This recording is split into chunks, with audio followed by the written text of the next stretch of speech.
Adik-adik mohon perhatiannya. Untuk mata kuliah psikologi pertama kalinya, konsep dasar psikologi kita mulai. Untuk itu mari terlebih dahulu kita mengaturkan puji syukur kehadapan Ide Sang Yang Widiwasa, karena atas berkatnya lah kita dapat bertemu di kelas ini dan membahas pokok bahasan konsep dasar psikologi. Nah, sesuai dengan kontrak perkuliahan kita bahwa untuk kuliah pokok bahasan psikologi, khususnya konsep dasar psikologi, akan diselesaikan selama 1 kali 50 menit ke depan. Oleh karena itu, adik-adik harus fokus, konsentrasi penuh untuk ikut bersama-sama membahas tentang konsep dasar psikologi. Setelah saya selesai memberikan materi, jika ada yang tidak jelas atau yang tidak dapat dipahami, silakan diskusikan dengan saya dan baca lebih lanjut di dalam buku psikologi yang sudah saya buat, dapat dicari di Google Scholar atau di e-book.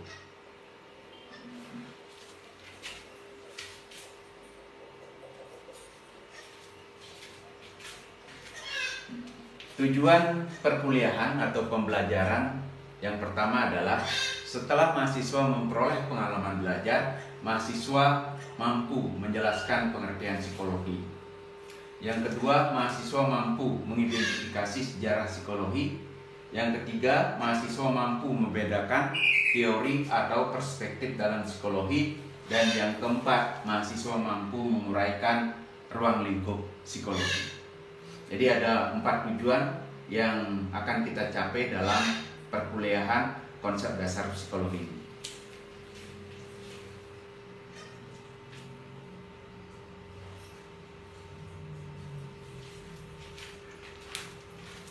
Untuk mencapai tujuan pertama, maka kita harus memahami pengertian psikologi.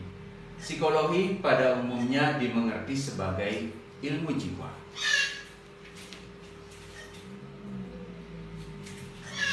Kenapa dipahami sebagai ilmu jiwa? Karena berasal dari terjemahan kata psike dan logos. Psike berarti jiwa dan logos yang berarti ilmu. Jika digabungkan adalah psikologi mempelajari tentang ilmu jiwa.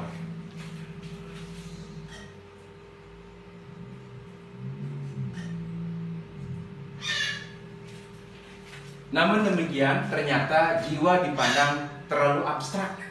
Abstrak artinya tidak bisa dilihat bentuknya, wujudnya, tidak bisa kita ukur, tidak bisa kita catat, dan lain sebagainya.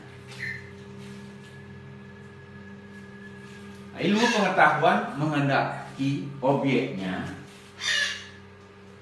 bisa diamati, dicatat, dan diukur. Diamati, dilihat. Perilaku seseorang itu bisa dilihat, misalnya menguap, bisa dilihat, dicatat berapa kali menguap, dan diukur berapa lebar dan luasnya menguap tersebut.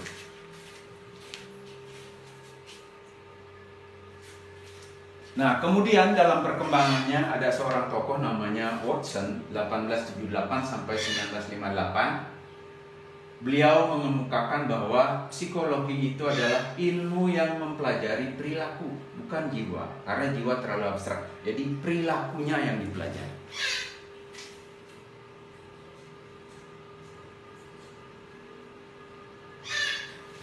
Nah, perilaku siapa? Ya, perilaku organisme. Siapa itu organisme? Ada manusia, ada tumbuh-tumbuhan, ada binatang. Nah, sehingga subjek perilakunya itu organisme dan objek psikologinya adalah perilakunya. Jadi perilaku organisme. Oleh karena itu, maka dapat disimpulkan bahwa psikologi itu adalah kajian ilmiah tentang perilaku organisme sebagai manifestasi kejiwaan yang hidup. Jadi ada ilmiahnya, bukan non ilmiah. Ilmiah itu artinya dapat dibuktikan kebenarannya, memiliki sejarah tersendiri, memiliki objek tersendiri, metode tersendiri, dan seterusnya.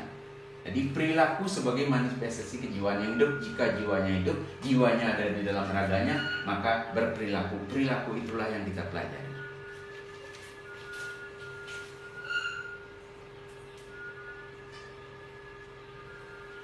Nah, kita berlanjut pada tujuan yang kedua untuk mengidentifikasi atau mengenal sejarah psikologi. Jadi dalam sejarahnya psikologi itu dimulai sejak zaman filosof besar namanya Socrates.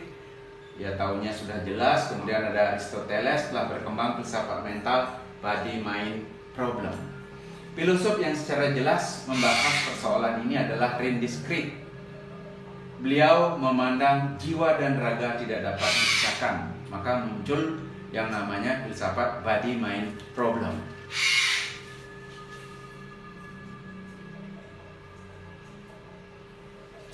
Nah, psikologi mengalami kemajuan yang pesat pada awal abad ke-19.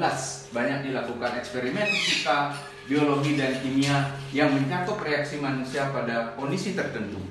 Perkembangan psikologi modern erat kaitannya dengan eksperimen mengenai pengalaman indrawi, jadi sensasi, jadi merasakan adanya sensasi-sensasi tertentu. Tercatat nama seperti Gustav Theodor Fechner dan Ernst Heinrich Weber tahunnya 1795-1878. Nah, kerjasama mereka menghasilkan hukum penginderaan rangsang yang disebut dengan Weber-Fechner.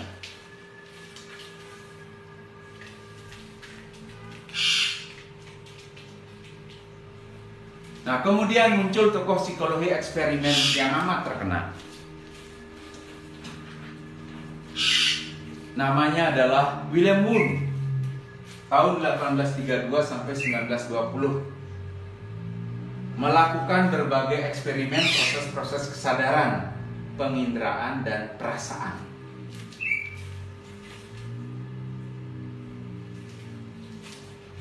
Sehingga menurut Wilhelm Wundt, psikologi adalah pengalaman sadar. Nanti akan kita ketemu dengan tokoh psikologi yang lain bahwa psikologi itu adalah pengalaman yang tidak disadari. Jadi kedua-duanya bisa sadar maupun tidak disadari.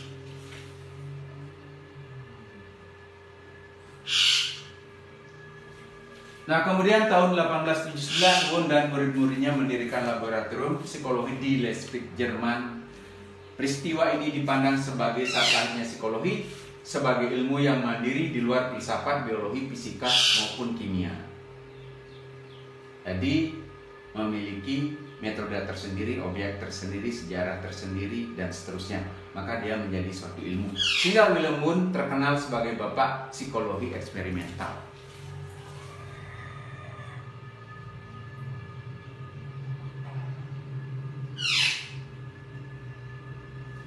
Nah, terus berkembang sehingga tahun 1890 terbit buku yang namanya The Principle of Psychology karangan William James. Sejak itu psikologi berkembang pesat di Amerika Serikat dan bagian dunia lainnya. Di Indonesia mulai tahun 1961 didirikan Fakultas Psikologi di Pajajaran. Kemudian tahun 1964 jurusan psikologi pada Fakultas Ilmu Pendidikan UGM memisahkan diri dari induknya. Makanya ada namanya Fakultas Psikologi yang berdiri sendiri.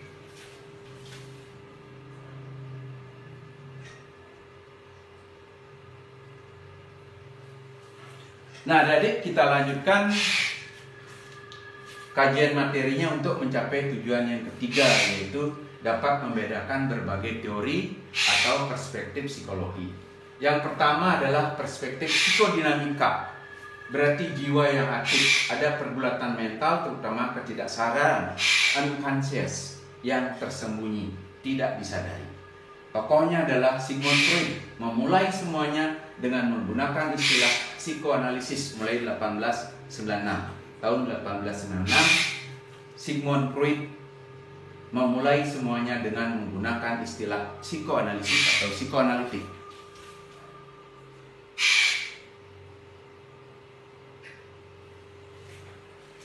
Menurut Sigmund Freud, psikoanalitik itu memiliki 5 elemen penting.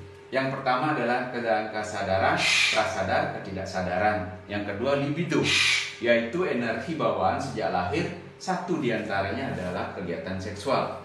Yang ketiga struktur kepribadian. Menurut Sigmund Freud, bahwa struktur kepribadian manusia itu terdiri dari id, ego, dan superego.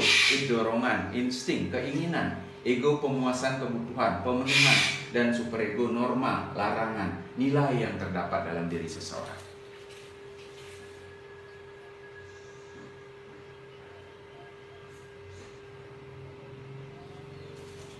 Yang keempat, atau dia adalah tahap perkembangan psikoseksual. Ada fase oral 0-2 tahun, anal 2-3 tahun, palik 3-6 tahun, dan laten 6-11 tahun, genital 11 tahun ke atas. Nah, yang mendasari kepribadian seseorang itu dibentuk adalah pada fase oral, anal, dan palik. Jadi 0-6 tahun itu adalah dasar utama fundamental pembentukan kepribadian.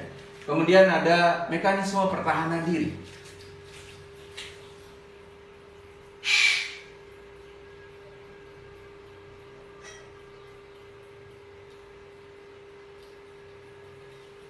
Nah, mekanisme pertahanan diri disebut juga coping mechanism. Adalah upaya atau cara yang dilakukan oleh manusia untuk mengatasi persoalan atau bertahan terhadap serangan yang terjadi terhadap egonya. Ada berbagai contoh, diantaranya yang paling sering dilakukan adalah rasionalisasi, sublimasi, maupun yang lain.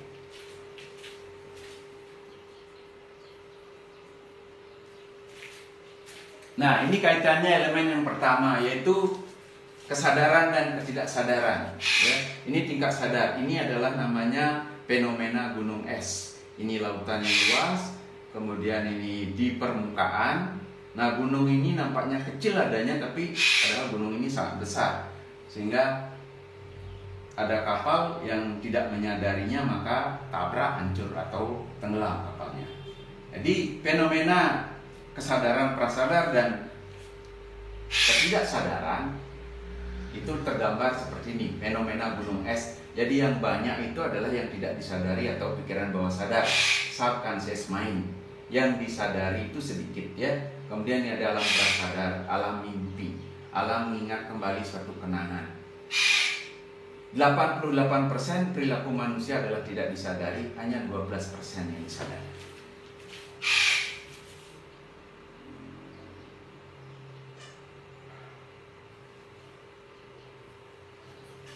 Nah, ini diantaranya mekanisme pertahanan ego, ya.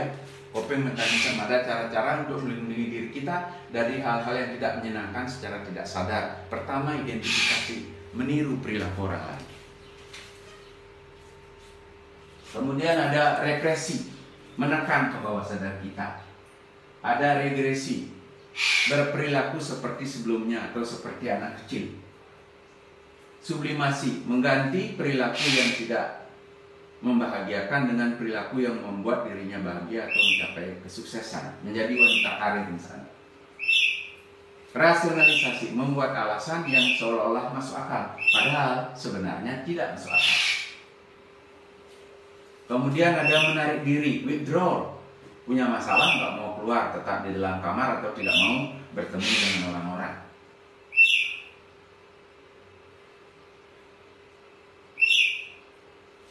Nah, aliran yang kedua adalah behaviorisme. Akar behaviorisme ada di dalam pemikiran filosofis asosiasionisme, hubungan antara stimulus dan respon. Teori belajar, pengondisian klasik dari Ivan Pavlov pada tahun 1849-1936. Percobaannya adalah anjing dengan bel dan makanan. Ada stimulus respon. Jadi bila respon kuat, binatang dan manusia dapat terkondisikan walaupun hanya dengan satu kali proses belajar. Nah, maknanya adalah hubungan stimulus dan respon. Jika kuat, maka perilaku seseorang mudah untuk berubah.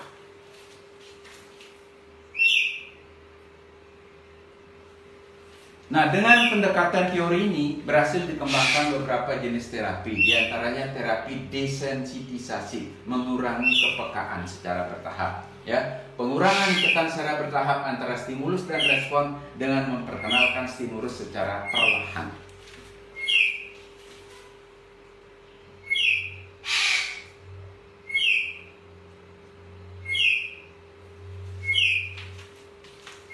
Nah, terapi lainnya ada counter conditioning, mengganti ikatan stimulus respon dengan ikatan yang baru. Kemudian aversi keengganan, ini biasanya digunakan untuk mengatasi seseorang yang ingin berhenti untuk merokok ya. Mengganti suatu ikatan stimulus respon dengan sesuatu yang menyenangkan dengan sesuatu yang tidak menyenangkan.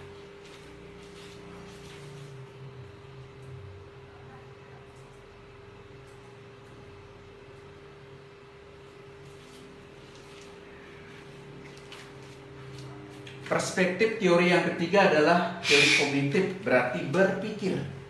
Persepsi, ingatan, bahasa, penyelesaian masalah, gestalistisme, bentuk, pola, dengan penekanan pada keseluruhan yang berpendapat bahwa pikiran itu aktif dan senantiasa mencari makna. Ini filosofinya semua berawal dari pikiran dan berakhir di pikiran.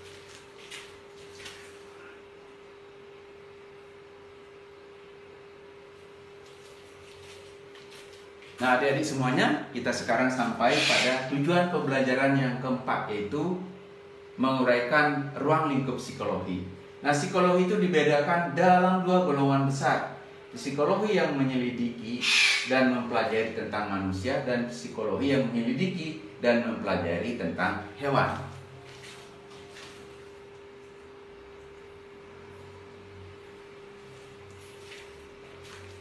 Nah, yang kita bicarakan di sini adalah psikologi yang berobjekkan manusia, yang meliputi psikologi umum yang mempelajari perilaku manusia sebagai manifestasi aktivitas psikisnya pada umumnya yang dewasa, normal, dan beradab, dan psikologi khusus yang mempelajari segi kekhususan perilaku manusia seperti psikologi perkembangan, kesehatan,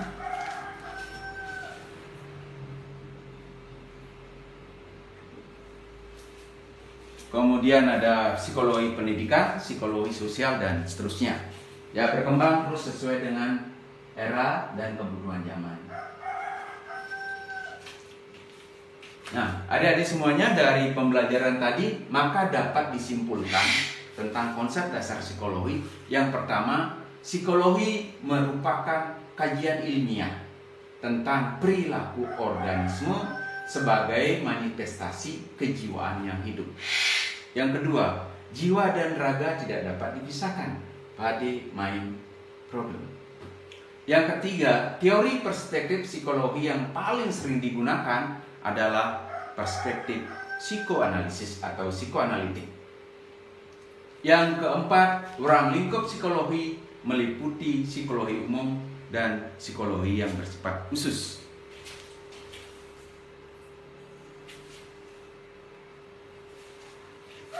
Nah, adik-adik semuanya, demikian perkuliahan kita untuk hari ini. 1 kali 15 menit sudah kita lakukan. Jika ada hal-hal yang tidak jelas, yang tidak dapat dimengerti, silakan nanti kita diskusikan. Dan agar lebih mudah untuk memahami tentang konsep dasar psikologi ini, silakan baca lebih lanjut dengan baik, dengan seksama, dengan fokus, dengan penuh perhatian buku psikologi yang sudah saya buat.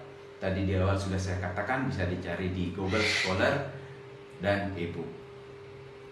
Untuk itu, saya sampaikan terima kasih atas perhatian adik-adik semua. Semoga materi ini dapat bermanfaat. Mari kita akhiri dengan Param Santi. Om Santi Santi Santi Om.